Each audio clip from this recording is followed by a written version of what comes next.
Oi, pessoal. Câmara Aberta começa agora e fala sobre direitos dos trabalhadores brasileiros. Algumas mudanças recentes tornam mais rigoroso o acesso a benefícios como seguro-desemprego e pensão por morte.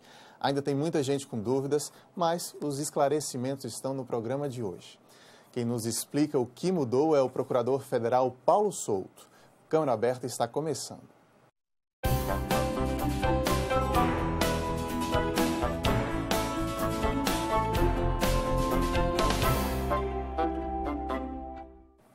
Você de casa nos acompanhando, seja muito bem-vindo ao nosso programa. Doutor Paulo também, muito bom tê-lo aqui mais uma vez, seja bem-vindo. Lael, eu que agradeço. Doutor Paulo, deixa eu começar lhe perguntando o porquê dessas mudanças. É a necessidade desses ajustes na economia que a gente vem ouvindo no noticiário mesmo? Eu particularmente só concordo com a medida do seguro-desemprego. As demais eu achei que mexeram nas regras do jogo quando o jogo já começou. Se quiser alterar, altere para quem está ingressando no regime previdenciário agora. Mas para quem já estava, eu achei isso aí vai dar muita confusão na justiça. Todas essas mudanças são medidas provisórias. O que é que isso quer dizer? Elas vieram em duas medidas provisórias, na 664/2014 e 665/2014. O governo baixou a medida, uma parte já está em vigor, outra não. Ela entra totalmente em vigor no dia 1º de março deste ano.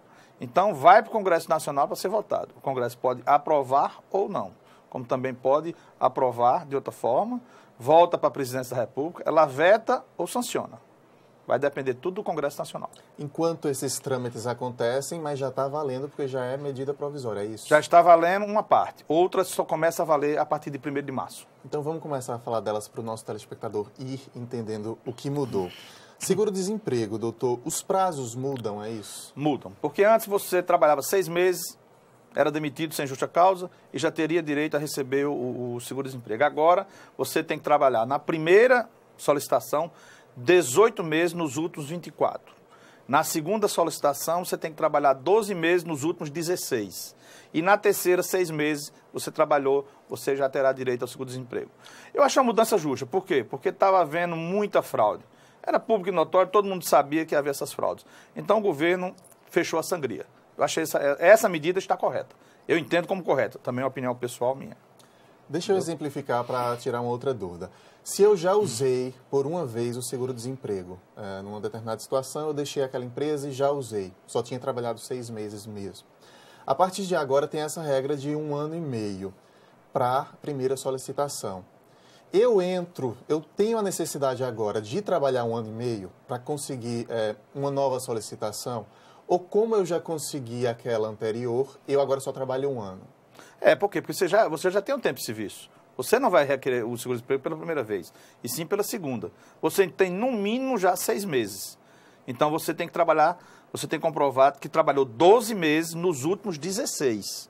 Você tem que comprovar isto, entendeu? Então, você não precisa trabalhar os 18 meses. Você trabalha 12 meses, comprovando que trabalhou 12 meses nos últimos 16 meses. Ou seja, a contar da data que você deixou de receber o seguro-desemprego. Isso deve gerar uma economia enorme, de fato, né, doutor? Porque... Dizem que vai. Os cálculos no seguro-desemprego são bem elevados. Vamos adiante, doutor. A pensão por morte, eu acho que aqui é mais detalhada, né? Está cheia de detalhes aí. E tem 2 divisões, a pensão por morte para os segurados do INSS e para o servidor público federal. Vamos começar na pensão pelo segurado do INSS. Primeiro, o que é uma pensão por morte? Queria que o senhor definisse para a gente. Pensão por morte não é nada mais do que um benefício quando ocorre um sinistro com um trabalhador ou um servidor público federal e os seus beneficiários perceberão o benefício de pensão por morte. Este benefício era no valor integral da aposentadoria do segurado do INSS, como também do servidor público federal. Esse benefício não se exigia carência. Ou seja, você trabalhou um dia, ocorreu um acidente com você, alguma coisa, você faleceu no outro dia, comprovando que era segurado, você recebia a pensão. Hoje não. Hoje a carência é de 24 meses. Nenhum benefício previdenciário no país teve uma carência tão alta. Então, as mudanças são essas. Ou seja, você é como eu falei no início. Você, quando começou como eu digo, ele ingressou no RGPS, no Regime Geral da Previdência Social, ou no do servidor público, a regra do jogo era uma. E você alterou e prejudicou um direito adquirido do servidor. Porque ele tem um direito adquirido, que quem vai usufruir é a sua família. Como o segurado também, do INSS, tem um direito adquirido, quem vai usufruir sua família se ocorrer o sinistro da morte. Quer dizer, se alguém neste momento já contribuiu por 12 meses, por exemplo, mas morrer, aquela família não vai ter o direito. Ou vai? Neste momento? Neste momento vai ter. Por quê? Porque não está em vigor ainda.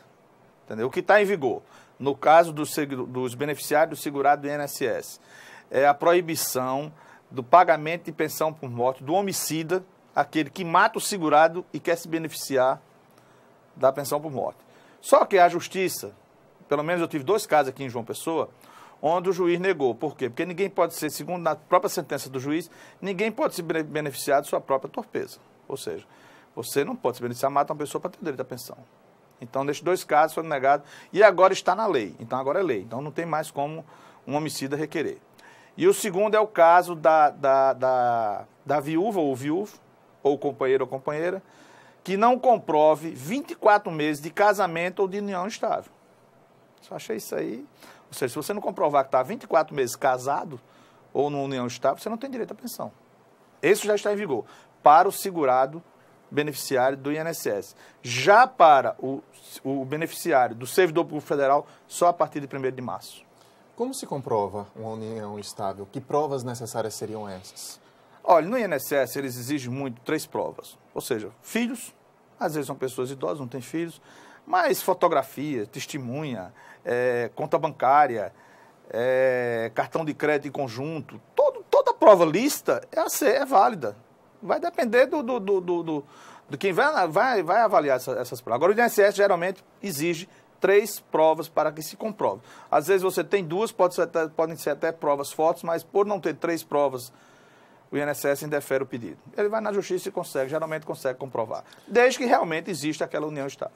O senhor fala aí também na proibição da concessão ao homicida. É o que já acontecia, eu acho que com heranças, né? Isso já existia uma lei para isso, né? Para a herança não ser passada para o homicida. Agora, a pensão também não pode, né? A pensão não pode. Agora está terminantemente proibido no caso do beneficiário do segurado do INSS. Eu tenho outra pergunta aqui, doutor. O valor da pensão de um filho que seja órfão de pai e mãe é diferenciado? Eu falei anteriormente, a pensão era o valor integral, 100%. Agora ela é de 50% para o cônjuge ou companheiro e mais 10% por cada dependente. No caso do órfão de pai e mãe, a pensão é integral no valor de 100%. Alerto também que nenhuma pensão por morte pode ser inferior ao salário mínimo. Então, se a aposentadoria ou salário de contribuição do instituidor da pensão, o instituidor da pensão é aquele que morreu. Se aquele que morreu recebia um salário mínimo, os seus beneficiários vão receber a pensão no valor de um salário mínimo. Por quê? Porque na Constituição Federal está previsto que nenhum benefício previdenciário pode ser inferior ao valor do salário mínimo nacional. Eu falo salário mínimo nacional por quê? Porque em 5 estados brasileiros nós temos salário mínimo regional. E muita gente se perguntando, muita gente na dúvida, doutor, tudo deixou de ser vitalício? As pensões deixaram de ser vitalícias? A pensão por morte deixou? Não existe mais a figura da pensão por morte vitalícia. Pode existir a figura da pensão por morte permanente, entendeu? Na medida provisória, sai uma tabela onde se explica o prazo de validade do pagamento da pensão. Até essa medida, na medida provisória, eles erraram até os símbolos matemáticos. O símbolo de mais e de menos está errado na medida provisória. Acredito que já tenha sido republicada. Se o beneficiário, cônjuge ou companheiro, tiver uma expectativa de vida maior do que 55 anos de idade, ele só vai ter direito a receber a pensão por 3 anos. Ou seja, expectativa de vida é aqueles anos que você provavelmente vai ainda viver. Para o telespectador entender, então, esse valor, essa idade que é considerada expectativa de vida, isso muda sempre? Muda.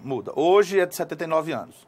Então, se ele tem 44 anos hoje, então ele vai ter o quê? Vai ter uma pensão permanente, por quê? Porque a expectativa de vida dele é igual ou inferior a 35 anos. Se ele já tem 44, pela expectativa de vida, que é divulgada pelo IBGE, o brasileiro poderia viver até 79 anos. Então, aí sim, ele teria uma pensão permanente. Ainda que ele viva mais de que 79 anos. Mas aí Entendeu? Agora, essa expectativa de vida a cada ano muda. Ela é, anualmente, o IBGE divulga que expectativa de vida. Ou seja, essa tabela é permanente, mas a expectativa de vida não. Então, ele pode ficar enquadrado hoje numa faixa de 3 anos de pensão. Outro que for beneficiário, na mesma idade, pode já no ano seguinte entrar na faixa de 6 anos. Porque você pode receber durante 6, 3, 6, 9, 12, 15 e permanentemente. Vai exatamente, você entra numa faixa de idade, de expectativa, de vida que você vai sobreviver. Esclarecido, então, essa questão da expectativa, eu vou pedir para o senhor exemplificar. Eu vou exemplificar bem direitinho. O beneficiário que tiver expectativa de vida maior do que 55 anos, vai ter 3 anos de direito de receber 3 anos de pensão.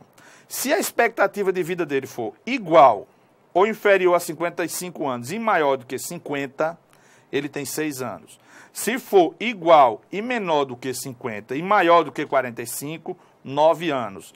Se for igual ou menor de 45 e maior de 40, vai receber a pensão por 12 anos. Se for igual ou menor do que 40 e maior de 35, vai receber por 15 anos. Aí, por fim, se for inferior a 15 anos, igual ou inferior a 15 anos, ela vai ser permanente. Não existe mais a figura vitalícia. Ela é permanente para aqueles que terão a expectativa de vida hoje igual ou inferior a 35 anos. Hoje não, a partir de 1º de março.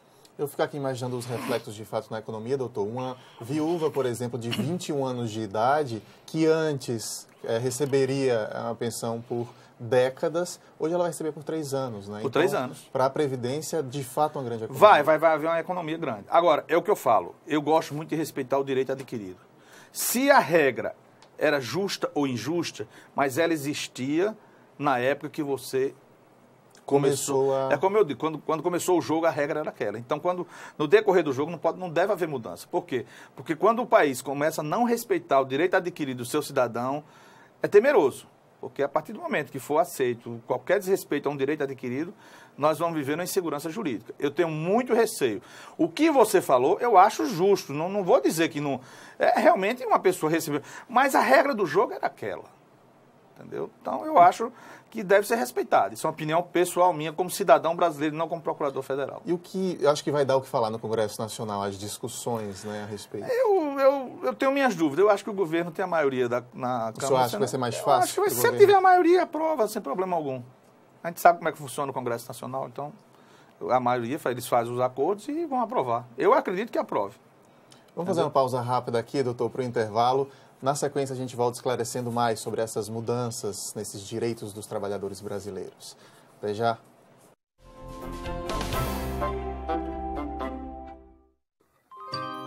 Essa é a nossa história. São lugares e monumentos para serem admirados. Vamos defender nosso patrimônio e manter essa memória viva. Essa é a nossa cidade. São praias e espaços verdes para curtir a natureza. Com a Câmara Municipal, vamos cuidar e preservar nossas belas paisagens. Se João Pessoa é o seu lugar, junte-se a nós. E vamos espalhar cuidados por aí. João Pessoa é o nosso lugar e a gente cuida. Leis curiosas pelo mundo. Você sabia que numa cidade do Canadá é proibido capturar peixe com as mãos? Tem também uma cidade na Inglaterra que não permite beijos nas estações de trem. Ah, e em Haifa, lá em Israel, você não pode levar de jeito nenhum um urso para a praia. Existem leis que você não conhece, mas as de João Pessoa você pode conhecer. Acesse o site da Câmara Municipal e veja todas as leis municipais e os projetos que estão em tramitação na Câmara. Transparência é cidadania e a gente leva isso a sério.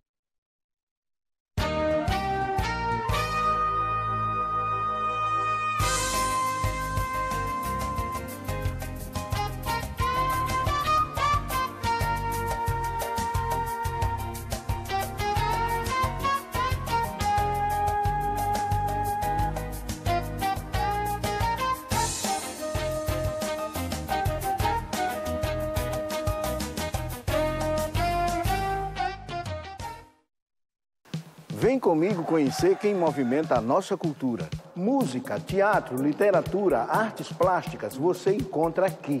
Conheça a nossa gente. Se liga na Câmara. Venha fazer um passeio pelos bairros de João Pessoa. Conheça histórias e personagens pra lá de interessantes. Se liga na Câmara. Acompanhe as ações dos parlamentares que trabalham para melhorar a qualidade de vida dos pessoenses. Os projetos beneficiam você. Se liga na Câmara.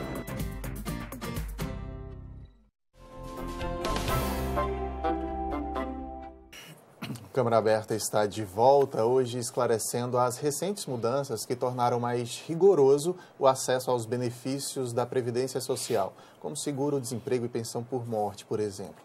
Nosso convidado é o Procurador Federal Paulo Souto. Doutor Paulo, a gente vem detalhando essa pensão por morte, que eu acho que é a que mais tem detalhes mesmo e tem essas diferenças do servidor público federal, né?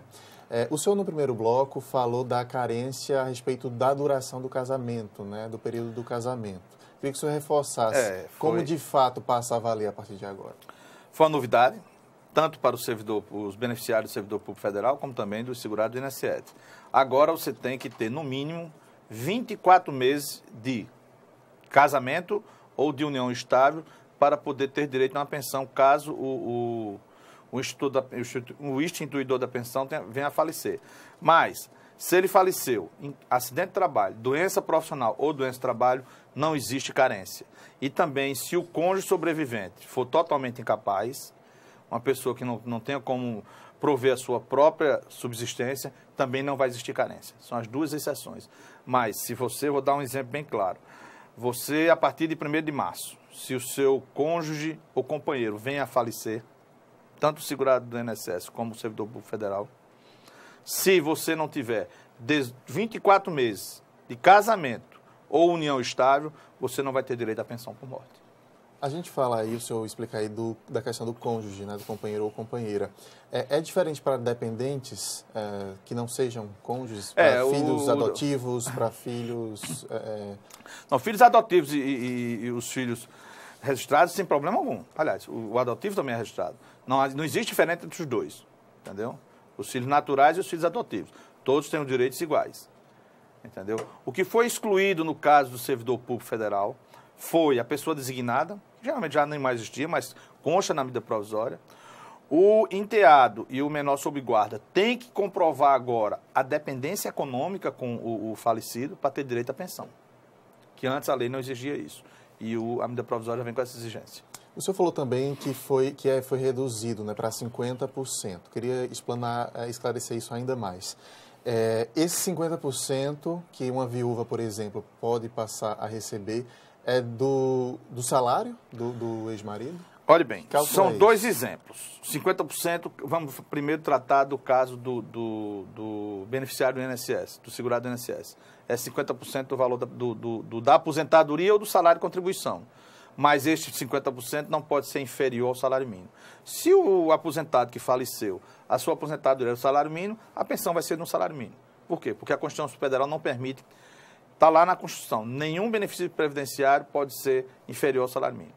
O caso do servidor público federal, como é calculada a pensão? A gente tem uma tabela, eu acho, inclusive, aí para exemplificar. Vou pedir para o pessoal soltar. Tem ali um salário aposentadoria de R$10 mil, doutor. Ok. Dá lá. O salário aposentadoria sendo R$10 mil, como é calculado? Ele vai ter direito ao teto do INSS mais 70% do QCD. Quanto é o teto do INSS hoje? R$ 4.663,75. Então, você diminui dos 10 mil o teto do INSS, ou seja, diminui 4.663,75 centavos, que vai chegar ao valor de 5.336,25 centavos. Então, você vai calcular 70% do que excedeu. O que foi que excedeu? Não foi 5 mil? Então, 70% do que excedeu é R$ 3.735,37. Você soma com o teto. No final, o valor da pensão é R$ 8.399,12. E não mais 10 mil, como era antes da MP. Isso para servidores públicos federais. O interessante é que já existia uma lei de 2004 que previa esse cálculo para os servidores públicos. Mas vem ele hoje na medida provisória. Eu sempre tive uma opinião pessoal que esse cálculo não se aplicava a quem era regido pela 8.112, nós chamamos o RJU, que é o Regime do Servidor Público Federal. Então, o governo, para sanar essa omissão que existia na lei passada, ele botou isso na medida provisória. Então, a partir de 1º de março, o cálculo é este. Acrescido aquele valor, vem 10% por cada filho? No caso do INSS. Do INSS, não mais do servidor público. Não mais do servidor público. O servidor público federal é aquele ali. E no caso do INSS, num limite de 100%. Quer dizer, se tem 6 ou 7 filhos, só não vai ter cota jeito. Se você já recebe 50%, a cota de 5. 5 dividido pelos 7 filhos. Entendeu? A economia aí vai ser grande, viu? Vai ser muito grande. Agora, falou-se em quase 20 bilhões por ano, 20 bilhões de reais de economia por ano. Eu não sei, sinceramente, eu não fiz esse cálculo. E os cálculos do governo, a gente não tem acesso, né? Você não tem acesso. A gente vai acompanhando, né? Seguindo as notícias. Uhum. Doutor, outra mudança foi no abono salarial, né? O que é que muda do de PIS fato? E do PASEP. Antes, Lael, o trabalhador ou o servidor público bastava comprovar que trabalhou um mês, que não tenha ganho acima de 2 salários mínimos, tivesse 5 anos de PIS ou PASEP, ele teria direito ao abono, que o abono é 1 salário mínimo por ano ele recebia. Agora, ele tem que comprovar 6 meses de trabalho no exercício anterior e que não tenha recebido durante esses 6 meses uma média superior a 2 salários mínimos. Agora ele tem que comprovar 6 meses. Antes era 1, agora são 6 meses. Eu achei essa coerente. Porque você comprovar 1 e ter direito a receber um salário no ano que vem, não, o abono, não, agora você tem que trabalhar no mínimo 6 meses. Esta é outra alteração. A alteração também foi no auxílio-doença e na aposentadoria por invalidez, porque antes as empresas pagavam a partir do 16º dia, aliás, as empresas pagavam os 15 primeiros dias e o INSS a partir do 16º. A medida provisória foi muito boazinha com as empresas e as empresas vão pagar os 30 primeiros dias e o INSS a partir do 31º. Que reflexos pode ter isso, doutor? Uma empresa que agora vai ter que custear o seu funcionário por 30 dias, né? Eu tenho certeza que ela vai repassar para o consumidor. Todo aumento de impostos, aumento de despesas, tudo é repassado para o consumidor. Eu não vejo outra saída. Quem paga é o povo, mas ninguém vai pagar é o povo. A empresa vai repassar os custos para o consumidor. Isso eu tenho certeza. Doutor Paulo, deixa eu lhe deixar livre agora para fazer um balanço e esclarecer algo mais que o senhor queira dessas mudanças todas. O telespectador ainda está cheio de dúvidas, sem dúvida, que o assunto é bem detalhado. A gente lendo, muito detalhado, ele é novo, a medida provisória foi publicada no dia 30 de dezembro. Hoje eu descobri que ela tem uma tabela errada, ela trocou os sinais na matemática. Eu olhava e digo, já faz muitos anos que eu estudei matemática. Mas o sinal de menor e maior são diferentes, são opostos, eles estavam tudo iguais. Eu digo, não, peraí, consultei um professor de matemática, ele me expôs, não, isso aqui está errado, o correto é isso. Entendeu? Tanto que eu mandei para você uma tabela, que eu tinha mandado uma tabela que eu tirei da medida provisória, eu disse, não, essa tabela tem que ser retificada. E até agora a MP não foi republicada. Mas acredito que vai ser, eles vão constatar isso. Olha, Léo, eu acho, um exemplo, entrar em vigor. Para o servidor público federal, nada entrou em vigor, só dia 1º de março. Já para os beneficiários segurados do INSS, a questão da pensão, a domicida já está em vigor, e a questão da carência do casamento também. Eu não entendo por que essa discriminação, porque o beneficiário do servidor público federal é diferente do beneficiário do INSS. Eu já não concordo com as medidas governamentais. E essa discriminação, sinceramente, eu queria uma justificativa plausível. Eu já procurei, já pensei, não, por que houve essa distinção? Eu não entendi o porquê. Agora, vamos ver, né, se a Câmara aprova, se o Congresso Nacional aprova ou não aprova. Vamos aguardar. Quando pode ter mudança, de fato? Só quando saírem essas discussões do Congresso mesmo? Quando o Congresso voltar a MP. Voltou a MP, se aprovou, vai para a Presidência da República, ela sanciona, se for do jeito que ela mandou.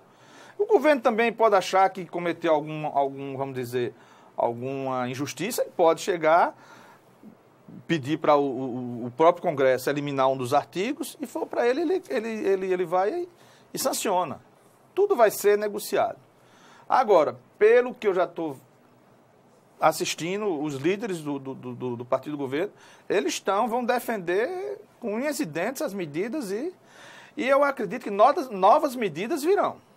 Isso só foi o começo, eu acho. O que poderia modificar isso? Você acha que se uma reação popular diferente, talvez o Congresso tivesse um pouco mais de receio em modificar isso? É uma reação popular. Agora, para isto, a imprensa tem que divulgar com detalhes o que vai ocorrer a partir de agora. Entendeu? Se não divulgar, isso é aprovado e o trabalhador, o servidor público, só vai tomar conhecimento quando tiver já como uma lei, não como uma MP, na medida provisória. Se não houver uma reação popular, o Congresso Nacional aprova e vai entrar em vigor e daqui para frente a regra do jogo é aquela. Agora, que vai ocorrer diversas batalhas judiciais, isso eu não tenho a menor dúvida. Porque toda vez que se mexe em direitos adquiridos, isso termina onde? No Supremo Tribunal Federal.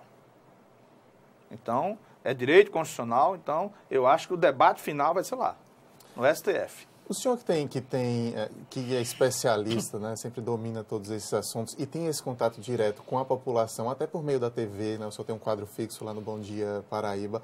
O senhor acha que a população entendeu essas mudanças?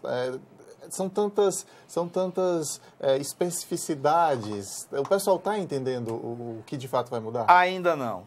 Eu acredito que dentro de mais uns 30, 60 dias é que eles vão começar, depois que ficar a imprensa bater sempre no assunto, explicar com detalhes. Agora, detalhes não com juridiquês, como popularmente falando. Você não pode falar juridicamente um assunto desse. Você tem que explicar como é que vai ser. Olha, se você tivesse... O que é a expectativa de vida? Para o brasileiro, a expectativa de vida é o número de anos que você ainda pode sobreviver. Você tem que ir explicando bem. Você tiver 50... Olha, se a previsão de sua vida, você vai ver mais 50 anos, você só vai receber essa pensão durante 12 meses, 16 meses. Se for acima de 50, abaixo de 35, você só vai ter ela, só vai deixar de receber quando morrer. Agora, essa tabela só se aplica aos cônjuges ou companheiro. Filhos não. Filhos recebem até 21 anos de idade. Tem que ficar bem claro que essa tabela não vai ser aplicável aos dependentes filhos, só aos cônjuges e companheiros. Tá ótimo, doutor Paulo. A gente agradece demais sua participação aqui hoje. Portas sempre abertas para esclarecer esses assuntos que são fundamentais para o nosso telespectador compreender. Seja sempre muito bem-vindo. Lael, eu é que agradeço o convite e sempre gosto muito de participar do seu programa e suas entrevistas para mim eu gosto muito, porque elas são bem didáticas e até nós temos um tempo maior, onde podemos explicar melhor a população. Já esteja convidado para a gente voltar a explorar Vamos fazer teve uma grande mudança. Agora em janeiro, que eu fiquei surpreso, é uma questão da diarista / empregada doméstica que pode ser contratada como MEI, microempreendedor individual. Isso vai ser uma revolução grande no nosso país. Vamos agendar para esclarecer esse assunto. Agora também, como é um assunto muito novo, então eu ainda estou fazendo um estudo para ver como vai ser a sua repercussão. Porque isso vai ter muita repercussão judicial, entendeu? E agora é bem benéfica para o empregador doméstico. Também, ótimo, para ambas as partes. Muito obrigado mesmo pela presença. Eu que agradeço, Léo. O Câmara Aberta de hoje termina agora, mas na internet nós estamos sempre em contato com você. Passa lá na nossa página facebook.com/TV Câmara JP. É sempre bom ter sua companhia. Muito obrigado. Até a próxima. Tchau.